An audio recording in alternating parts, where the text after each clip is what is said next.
Sir ये 6 अक्टूबर की कहते हैं बात है। मेरे मामा ससुर और हस्बैंड दोनों को डरा धमका के लेके गए और ले जाके कहते हैं कचहरी में साइन करा लिए। 20 लाख में ये प्रॉपर्टी कहते हैं एग्रीमेंट किए हैं। अभी रजिस्ट्री नहीं हुई है हालांकि, लेकिन उसके बाद जब मैं यहाँ पे आई तो देखिए सामने कब्जा हुआ था। मैं इनको पूछी तो ये तो डर के मारे कुछ बता ही नहीं रहे थे।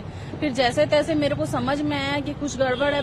प्रेशर करने से फिर बताया कि इन लोग बैठा के लेके गए थे, साइन कराए किसी चीज में, और इनको प्रॉपर्टी के बारे में कोई नॉलेज था ही नहीं। तो मैं बोली कि ठीक है। फिर मैं कचहरी से निकलवाई एग्रीमेंट की कॉपी। 1 से 1.5 महीना मेरे को उसमें लग गया क्योंकि इन लोग कॉपी भी दबवा लिए थे। और उसके बाद से मैं दौड़ रही थी सर, कहीं पर एफआईआर नहीं हुई थी। और उसके बाद सफदर अली का जब मकान टूटा तो मीडिया की मदद से ही मेरी कहते हैं एफआईआर हुई। और एफआईआर भी ऐसी हुई कि कोई ऐसी धाराएं नहीं लगाई गई जिसमें उनको उठाया जा सके। मेरे ही देवर को अक्यूज बना दिया गया। ओम प्रकाश सभासद नगर जो है उसको भी अक्यूज बना दिया गया। और जितना सपोर्ट कर सकती थी कहते हैं पुलिस आज तक कर रही है सर, कोई कार्रवाई नहीं हो रही है उनके ऊपर में। और जब कहते हैं असद एनकाउंटर के बाद से इन लोग गायब हैं। अब देखिए सर क्या होता है। तो ये कौन लोग थे जिन्होंने प्रॉपर्टी पूरा अपना कब्जा? सर ये अतीक के कहते हैं गुर्गे ही थे, जो कहते हैं वकालत का कहते हैं काम करते हैं। समझ लीजिए काला कोट पहन के ये सारी चीजों को अंजाम देते हैं। और मेरे ख्याल से 20 मामले हैं इसके ऊपर। जो रणविजय सिंह है और उसका जूनियर है मोहम्मद आसिफ, जो आया था हमको और अपने आप को अतीक का गुर्गा और गद्दी बताता है, क्योंकि वो भी बख्शी मोड़ा का है। तो बहुत ईजी होता है विश्वास करना इंसान के लिए, और गद्दी भी है जात से। तो उसी का फायदा उठा के अतीक का आदमी बोल के वो डरा धमका के कहते हैं ये सारी चीजें किया। हालांकि रणविजय सिंह को तो हम लोग जिस दिन क्या बोलते हैं ये एग्रीमेंट हुआ है उसके बाद में हम लोग ना कभी देखे हैं ना पहले देखे थे। वो हमेशा यहाँ पे आता था और यहाँ पे दिन भर बैठता था। चैम्बर बना रखा है। अब क्या बोलते हैं सर, हमारे पास तो पैसे हैं नहीं। अब जो करोड़ों की प्रॉपर्टी कहते हैं कब्जा करेगा वो कुछ लाख रुपए फेंक सकता है, लेकिन जिसका करोड़ों का कहते हैं जायदाद कोई ले लिया हो तो उसके पास तो क्या ही रह जाएगा, कुछ नहीं होगा। तो जिसके पास पैसे हैं उनका काम होता है, जिनके पास नहीं है उनका नहीं होता। किस तरह से डराया क्या बताया आपके हस्बैंड ने? क्या बोला? सर मेरे हस्बैंड कहते हैं यहाँ पे अकेले थे और मैं रायपुर में कहते हैं थी। मेरा गाड़ियों का काम है, तो बोले कि तेरी बीवी कहते हैं रायपुर गई है, वहां से उठवा ली जाएगी। तो चुपचाप बैठ के चल करके मेरे मामा ससुर इनको बैठा लिए। और हमेशा ये था कि एक डर लगा रहता था, क्योंकि मामा ससुर भी अपने दोस्त यारी में जाके बैठते थे, क्योंकि उनको दिखाई सुनाई देता नहीं। तो वो कहीं पे भी बोलोगे कि चल करके, अभी तो हम लोग समझा दिए कि किसी के साथ बैठ के जाना नहीं। कोई बोल देगा कि हाँ तेरे भतीजे लोग बुला रहे हैं, भांजे लोग बुला रहे हैं, उनको उठा लिए। तो एक अलग सा डर वो भी है।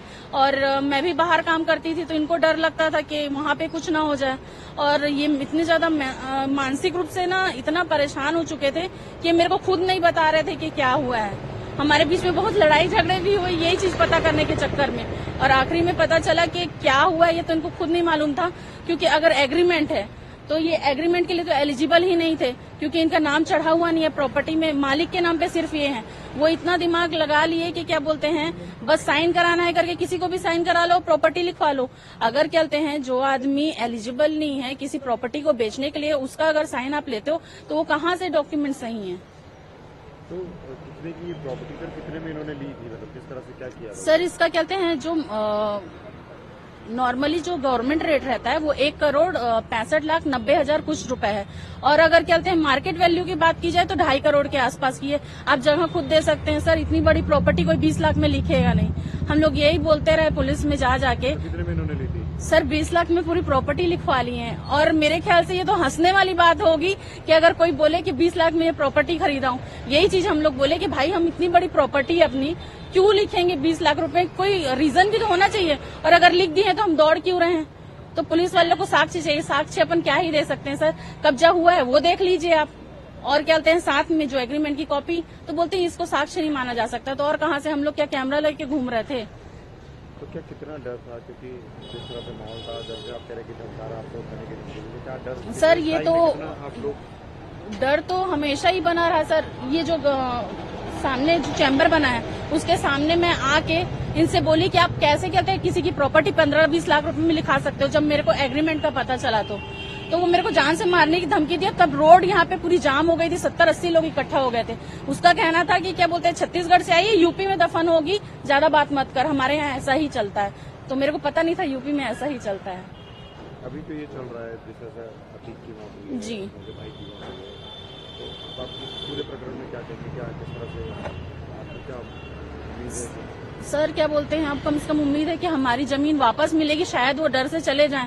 लेकिन एक डर ये भी है कि अतीक के जो गुर्गे हैं, यानी वो आज के तो हैं नहीं, कब से क्या बोलते हैं ये काम कर रहे हैं। अतीक का जो बीज बोलते हैं, जो बोया गया था, आज पेड़ बन चुका है। यानी अपने आप में वो इतने शक्तिशाली हैं कि कुछ कहा नहीं जा सकता। लेकिन उम्मीद है कि जब अतीक जैसा आदमी जा सकता है तो फिर इन लोग तो कुछ भी नहीं है उसके सामने।